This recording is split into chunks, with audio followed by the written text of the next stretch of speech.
오늘도 말씀 나누기 전에 앞뒤 좌우로 보시면서 한번 인사하겠습니다. 이렇게 인사하겠습니다. 제 옆에 앉아주셔서 감사합니다. 이렇게 한번 인사하면 좋겠습니다.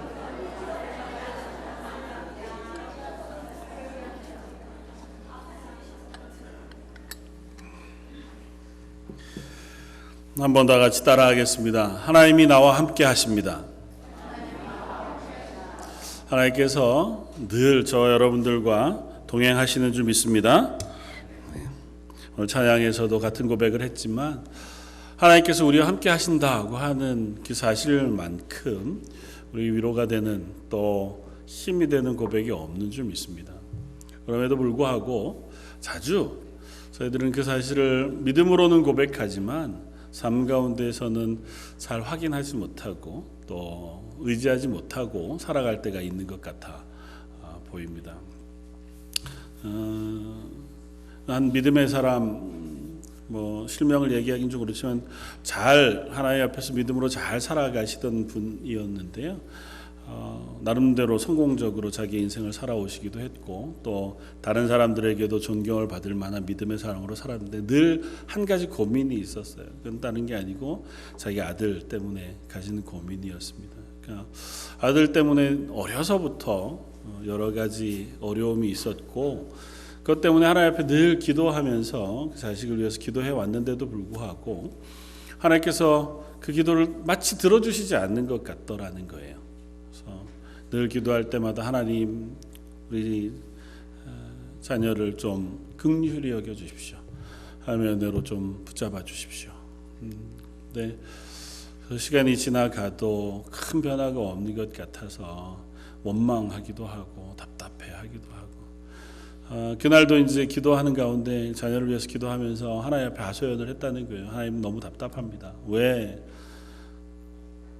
기도를 들어주시지 않는 겁니까? 제가 다른 것을 원하는 것도 아니고 세상적인 것들 기대하는 것도 아니고 자녀를 하나님 맡기신 자녀를 위해서 기도하는데 하나님 왜 기도를 안 들어주십니까? 네. 그런데 하나님께서 마음에 말씀하시기를 야, 넌 네 아들 때문에 감사한 적이 있냐? 그렇게 물으시더라는 거예요. 그래서 감사한 적이 있나 없나를 따지기 전에 화가 나더라는 거예요. 하나님 이 자식 때문에 제가 감사할 일이 뭐가 있습니까? 하나님이 기도를 들어주셔서 좀 은혜를 베풀어 주시면 제가 얼마나 감사할 수 있겠어요. 근데 하나님 난 원망만 더 많고 속상한 것만 더 많고 아픈 것만 더 많고 하나님이 이 일을 전혀 관심 안 가져 주시는 것 같은데 느닷없이 감사라니요 이런 마음이 불평이 나오더라는 거예요. 이렇게 한참을 마음속에 답답함을 가지고 있는데 하나님이 또 마음에 그런 마음을 주시더라는 거예요. 야, 네 아들이 너와 네 가정에 십자가를 지고 간다고는 생각해 보지 않았니? 그러면서 그 아들 때문이 아니었다면 네가 내 앞에 그렇게 겸손하게 나와 기도했겠니? 그 아들이 아니었다면 네가 내 앞에 그렇게 은혜를 사모하면서 믿음으로 설 수 있었겠니? 그러면서 자기 삶을 되돌아보는데 자기는 늘 욕심도 많고 또 꿈도 많았던 그리고 자기가 스스로 자신만만했던 그런 인생 속에서 하나님을 의지하거나 혹은 하나님께 무슨 기도하거나 하는 삶을 살아본 경험이 없다라는 거예요. 그런데 적어도 그 아들 때문에 하나님 앞에 매번 눈물로 기도하고 안타깝게 하나님의 도우심을 구하고 그러면서 스스로가 겸손해지고 심지어는 초라해지기까지 그렇게 했던 모습을 보면서 하나님 이 아이가 내 십자가를 지고 혹은 우리 가정의 십자가를 지고 가는 것이기도 했겠군요. 그렇게 이제 고백했다는 이야기를 간증으로 이렇게 쓰셨더라고요. 다 이해는 못하겠습니다만은 하나님께서 우리에게 허락하신 삶을 하나님의 눈으로 볼 수 있다고 하는 것은 참 놀라운 일인 것 같아요. 사실 우리는 육신의 사람들이어서 내 눈앞에 보이는 것들 그리고 내 손에 만져지거나 내게 들려지는 것들에 너무너무 영향을 많이 받거든요. 그런데 하나님은 꼭 그 눈에 보이는 것들로만 말씀하시거나 일하시지 않고 때로는 보이지 않는 것 같고 때로는 들리지 않는 것 같은 그 상황 속에 이미 하나님으로 역사하시고 우리에게 은혜 베푸시길 기뻐하시고 우리와 동행하시고 우리의 길을 인도하시는 하나님이신 줄 믿습니다. 오늘 성가대가 찬양한 것처럼 내가 어떤 길을 가더라도 하나님이 나와 함께 계시다. 사실은 그것을 아는 것 그리고 그것을 의지하는 것만큼 귀하고 놀라운 믿음의 고백은 없는 줄 압니다. 그리고 그것을 우리가 고백하며 살아가는 삶, 그것을 우리가 믿음의 삶이라고 고백하고, 오늘 우리가 함께 나눌 말씀의 표현을 빌리자면 하나님께서 우리의 눈을 열어 하나님을 보게 하신 그와 같은 영적인 눈을 뜨고 살아가는 삶이 되어지리라, 그렇게 생각이 되어집니다. 왜냐하면 같은 상황이어도 그 눈을 또 무엇을 바라보느냐에 따라서 그 상황을 바라보는 시각이 달라지기 때문에 그래요. 사실은 세상을 살아가면서도 비슷합니다. 똑같은 상황에 놓여졌을 때 어떤 사람은 이 상황을 좀 긍정적인 면으로 보는가 하면 어떤 사람은 부정적으로 보잖아요. 누가 얘기했듯이 물잔에 반 남은 물을 보고 이제 반밖에 안 남았다 생각하는 사람이 있는가 하면 아직도 반이 남았다고 생각하는 사람이 있는 것처럼 시선에 따라서 그 환경이나 상황을 바라보는 평가나 생각은 달라진단 말이죠. 특별히 하나님을 믿는 하나님의 사람으로 살아가는 우리들이 하나님을 기억하고 하나님의 눈으로 하나님 우리 가운데 허락하신 계획을 또 하나님 기뻐하신 뜻을 발견하고 그 눈으로 세상을 바라볼 수 있다면, 아니면 우리의 삶을 바라볼 수 있다면 훨씬 더 다른 눈으로 우리는 이 세상을 살아갈 수 있게 되어질 것이라고 믿습니다. 오늘 본 말씀을 살펴보면서 하나님 우리의 눈을 뜨게 해주십시오, 이렇게 소망하면서 기도하는 저와 여러분들이었으면 좋겠습니다.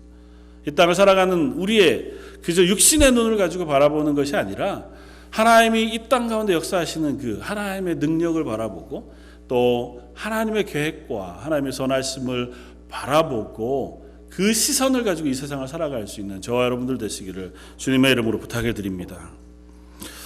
어떤 아들과 아버지가 사막을 여행하는 중에 자칫 잘못해서 길을 잃었어요. 사실은 짧게 지나가면 이 사막을 잠깐 여행하고 갈 줄 알았는데 이렇게 길을 잃어버리고 나니까 이제 몇 시간을 방황하기 시작한 거예요.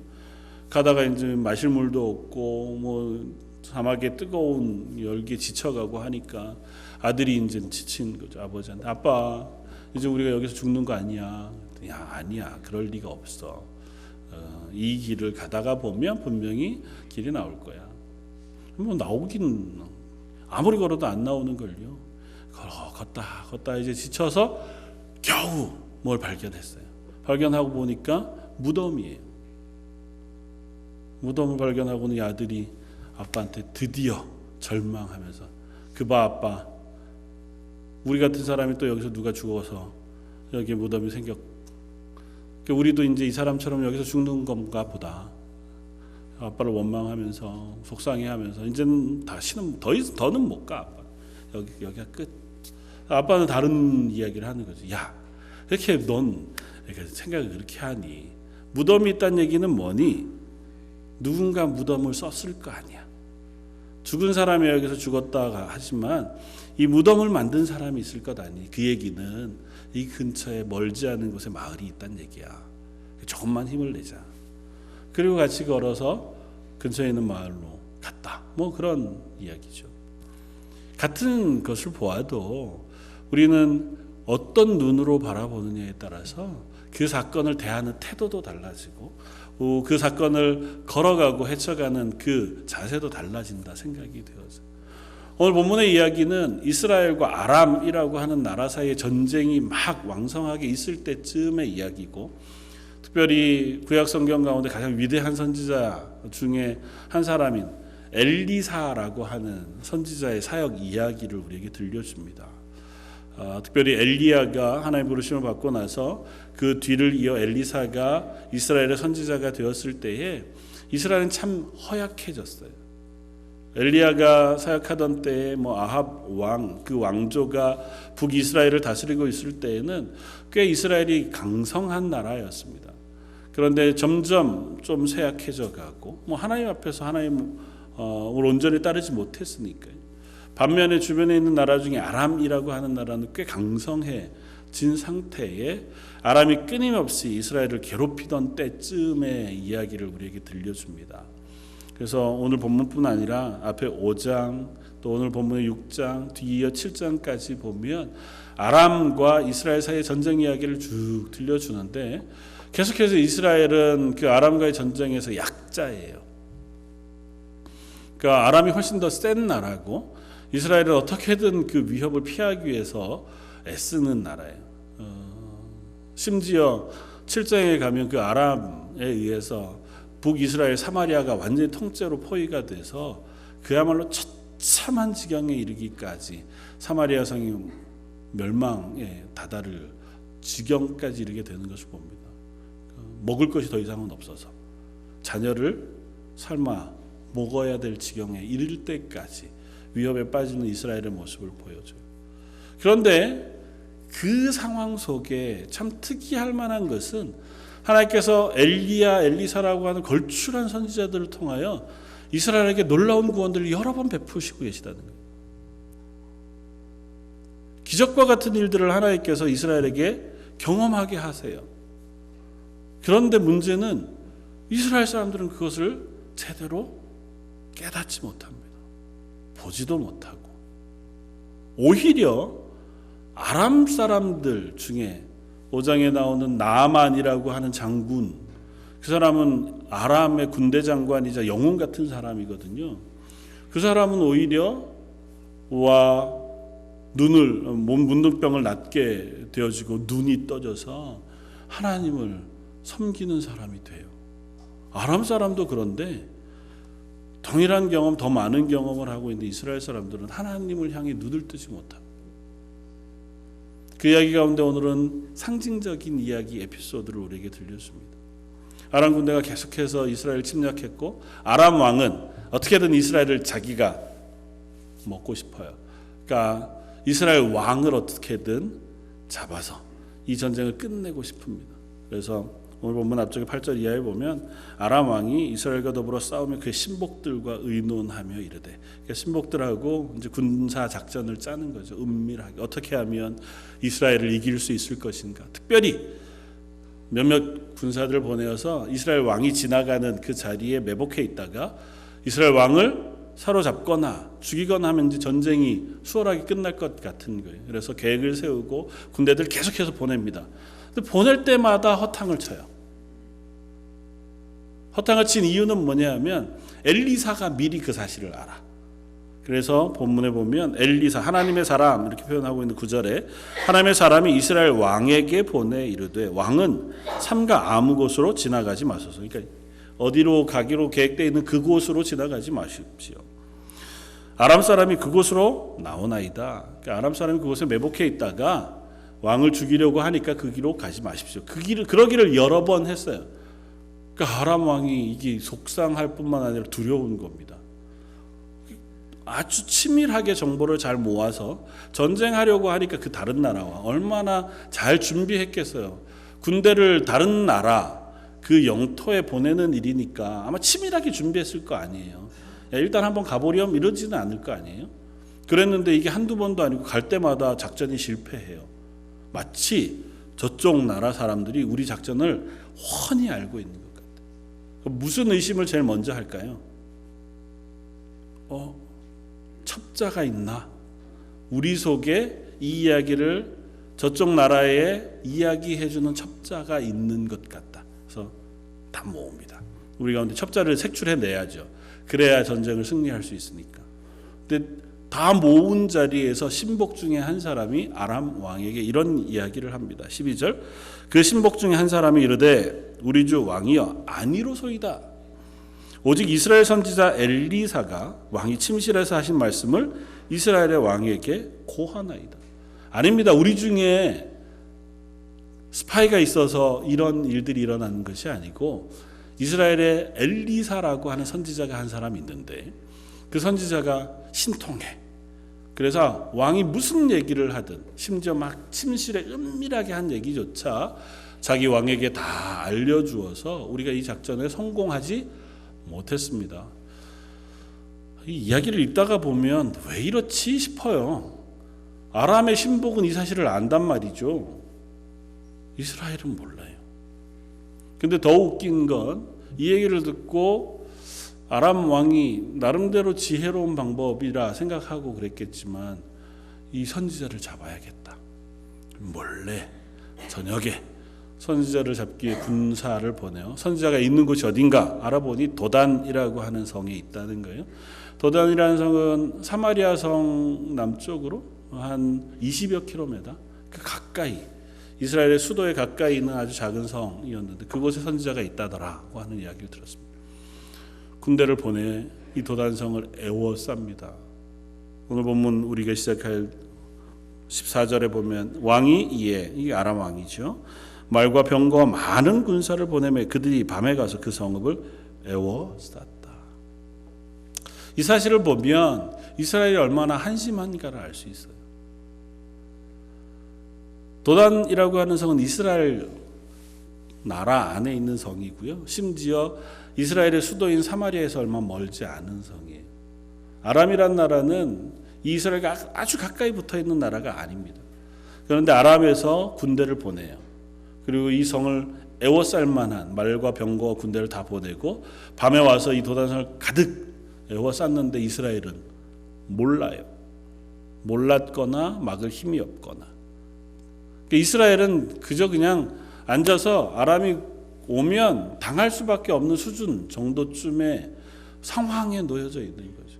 그나마 엘리사가 하나님께서 말씀해 주신 대로 이스라엘 왕을 보호해 주지 않았다면 아마 이 전쟁은 벌써 끝났을 거예요.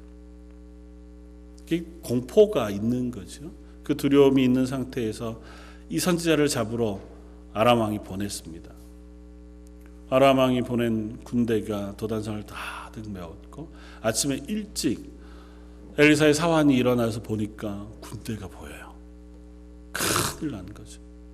가뜩이나 이 도단성을 지킬 군대가 있는 것도 아니고 엘리사 선지자가 이걸 피해 나갈 다른 구멍이 있는 것도 아닌데 아람 군대가 와서 엘리사를 잡기 위하여 그렇게 성읍 다 둘러쌌으니 얼마나 두려운 일이. 일어나서 이 두려운 마음에 선지자에게 이야기합니다. 내 주여, 우리가 어찌하리까? 이제 다 죽게 됐습니다. 어떻게 할 방법이 없는데 어떻게 하지요? 근데 사실 생각해 보면 아주 단순하게 우리가 되짚어 가 보면 의아스러워요. 왜요? 엘리사는 능력의 사람이었잖아요. 엘리사는 사실은 엘리야의 뒤를 이어서 이스라엘의 선지자가 된 이후에 기적을 행하는 일들을 꽤 많이 했습니다. 그리고 그 일을 옆에 있던 사환은 보았어요. 심지어 오늘 본문에서만 생각해 보아도 선지자가 이스라엘 왕을 보호하기 위해서 사람을 보내 거기로 가지 마시오 그렇게 보냈다면 누굴 보냈을까요? 짐작하긴 사환을 보내지 않았겠습니까? 엘리사가 무슨 보낼 사람을 여러 데리고 있는 중에 너는 전령, 너는 사환, 너는 식모 이러진 않았을 거 아니에요. 이 사람이 가서 왕에게 전달하는 이야기를 전했거나 아니면 그 사실을 아는 사람이에요. 엘리사를 하나님께서 보호하시고 이스라엘을 보호하기 위하여 하나님께서 어떻게 역사하셨는지를 진짜 말로 경험한 사람이에요. 여러 번 그것도. 그것이 하나님의 능력으로 일이 일어났다는 사실을 그도 아는 사람이에요. 그런데도 여전히 막다트리는 환경이 두렵습니다. 그때는 나한테 온 건 아니었거든요. 실제 군대가 내 눈앞에 막 보인 것도 아니고 쟤네가 우리를 잡으려고 막 총칼을 들고 이 성을 둘러싸고 있는 것도 아니었으니 그렇게 그냥 믿음으로 어떻게 이야기하고 전할 수 있었는데 오늘은 아니에요. 당장 내가 죽게 생겼거든. 저와 여러분들의 믿음도 혹 비슷하지 않나 한번 생각해 봅니다. 우리가 하나님을 믿는다고 고백하고 하나님 전능하시다고 고백합니다. 하나님은 우리의 인생을 주관하신다고 고백하고 하나님은 온 세상의 모든 것의 주인이시라고 고백합니다. 생명을 주관하실 뿐만 아니라 오늘 찬양했던 것처럼 내 인생의 모든 시간에 동행하시는 하나님이라고 우리가 능히 고백합니다. 그러다가도 우리 인생 가운데 막다트린 어떤 문제가 실제적으로 내 눈앞에 보이거나 내 손에 만져지거나 내 피부로 느껴지는 위협이 왔을 때에 혹 우리의 반응은 이 사환과 같지는 않은지요. 어떡하지? 큰일 났다. 하나님 왜 나한테 이런 일을? 사실은 그게 당연하죠. 그게 우리들이니까요.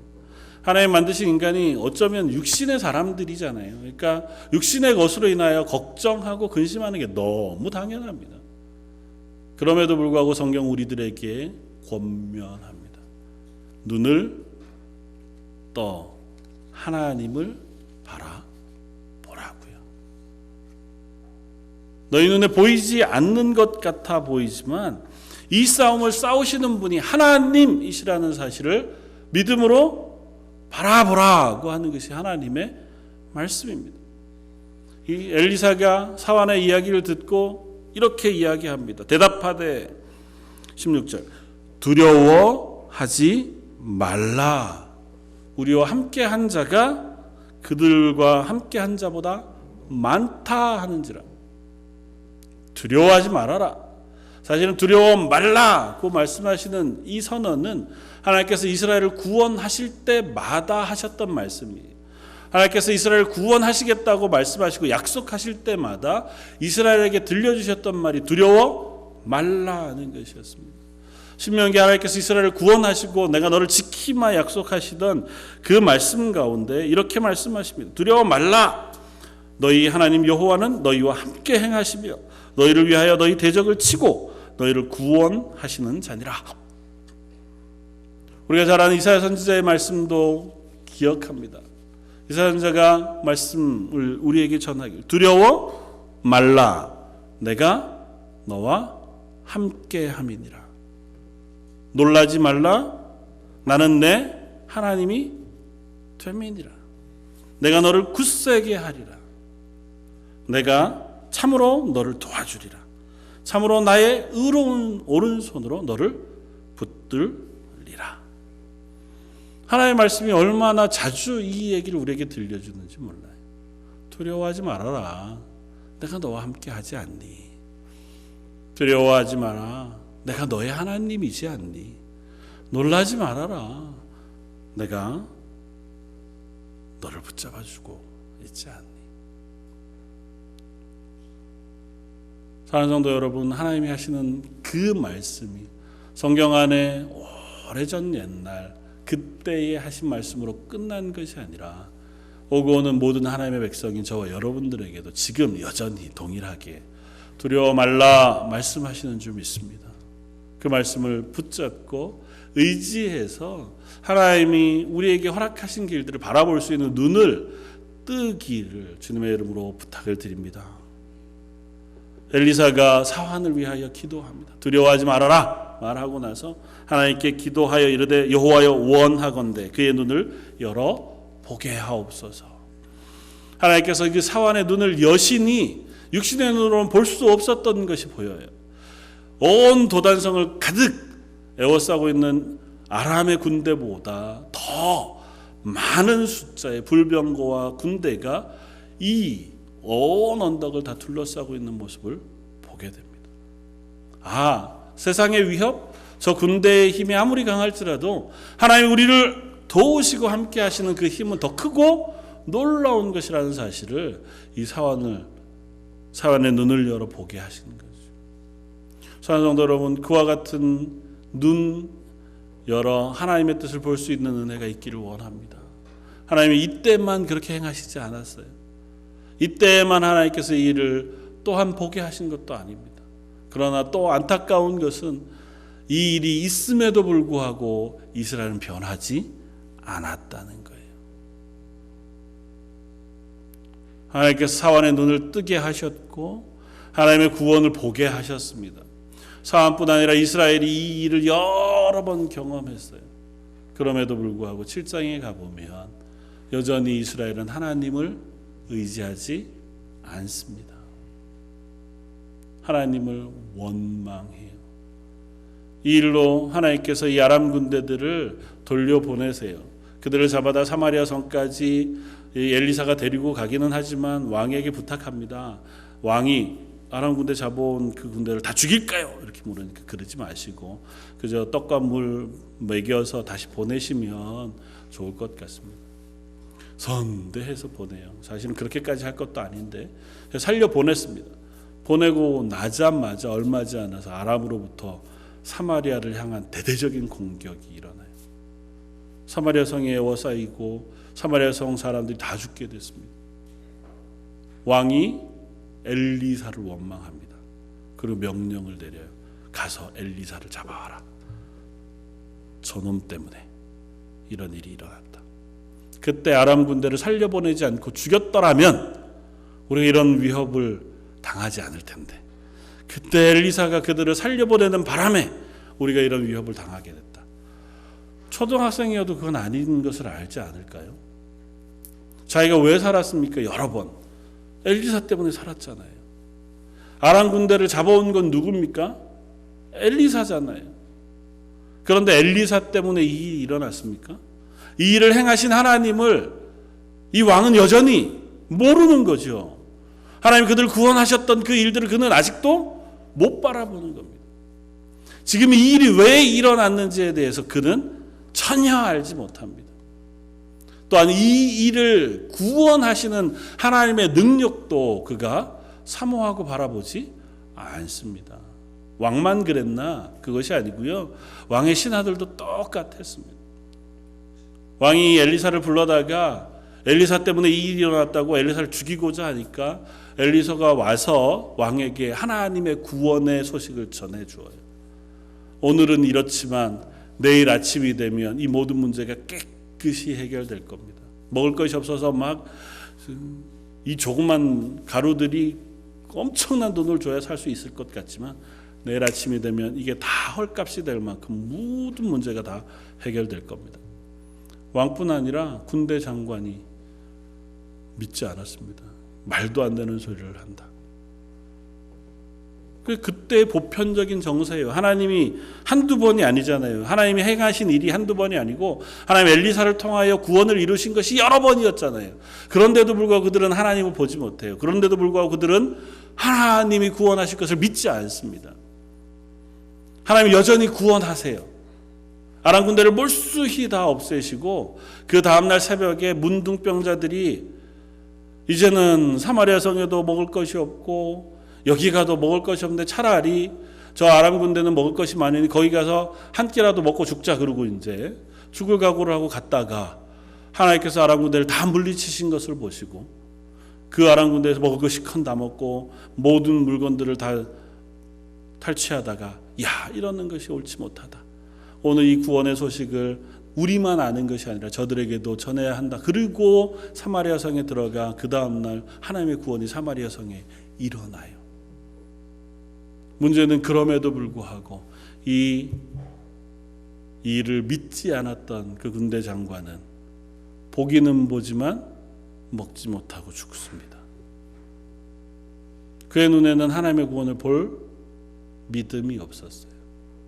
물론 왕도 그렇고 이스라엘 백성도 동일했지만 하나님은 구원을 베푸시는데 그 하나님의 구원을 경험하면서도 그 하나님의 구원을 바라볼 눈이 그들에게는 있지 않았습니다.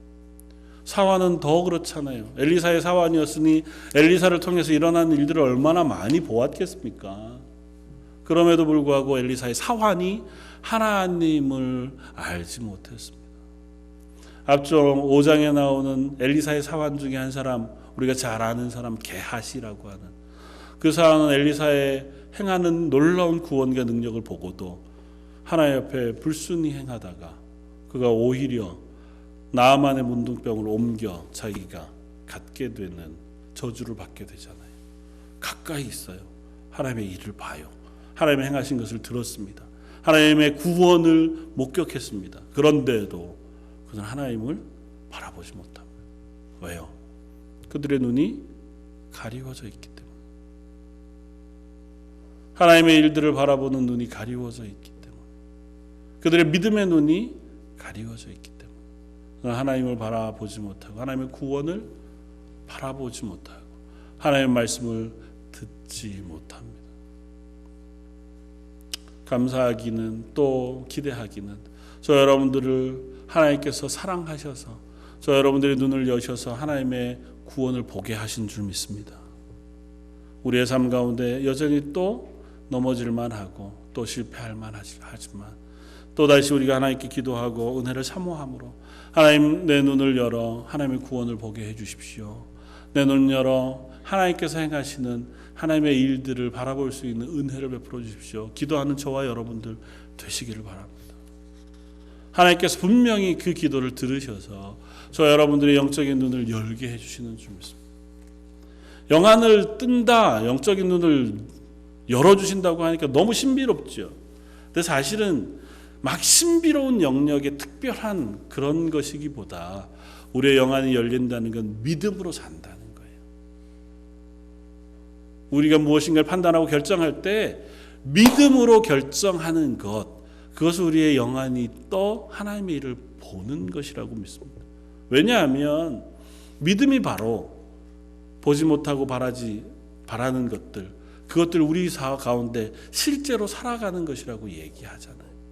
그러니까 저희가 하나님을 믿는 믿음으로 무엇인가 결정하고 믿음으로 무엇인가를 살아갈 때에 그것이 바로 우리의 눈을 떠 하나님의 영광을 바라보는 첫 걸음인 줄 알고, 그렇게 하나님 앞에 살아가는 우리들에게 하나님의 영광을 보여주시고 하나님의 계획을 들려주시고 하나님의 뜻대로 살아가는 삶을 우리에게 은혜로 허락해 주시는 줄 믿습니다.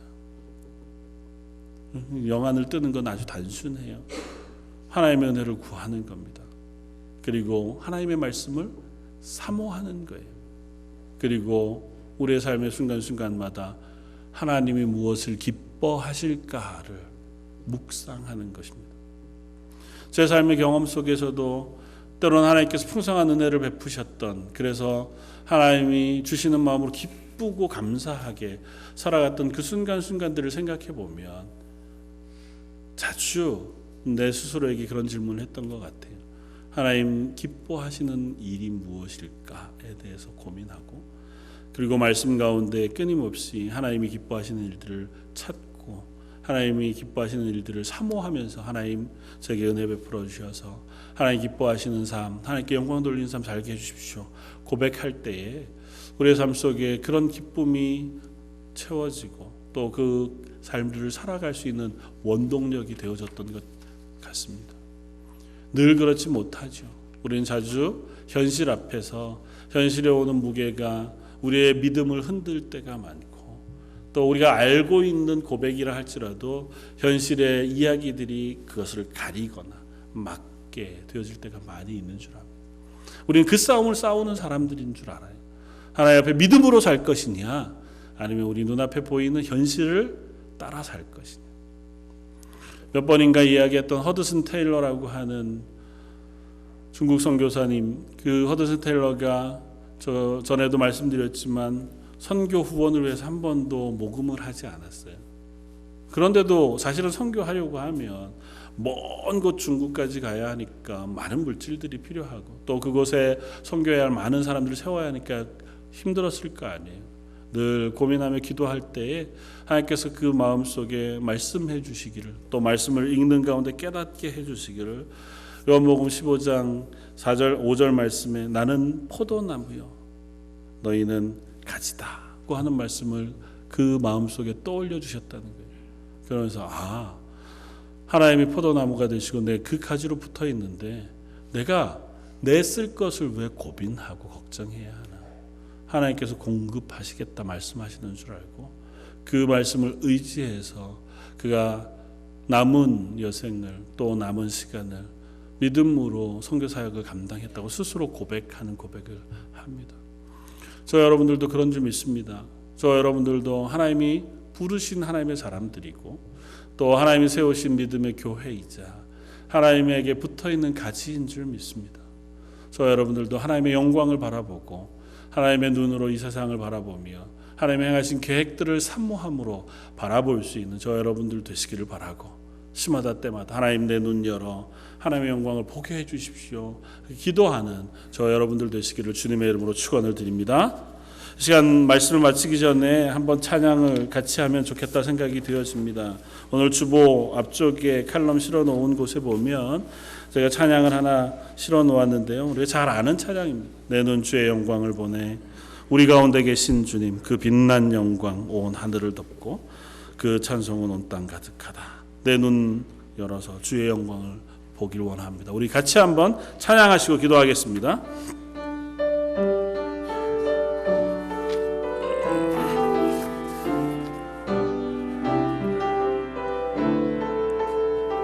내 눈 주의 영광을 보네. 내 눈 주의 영광을 보네. 우리 가운데 계신 주님, 그 빛난 영광 온 하늘 덮고 그 찬송 온 땅 가득해. 내 눈 주의 영광을 보네. 찬송 가운데 서신 주님의 얼굴은 온 세상 향하네. 권능의 팔을 드셨네. 주의 영광 이곳에 가득해. 우린 설에 주님과 함께 찬양하며 우리는 전진하리.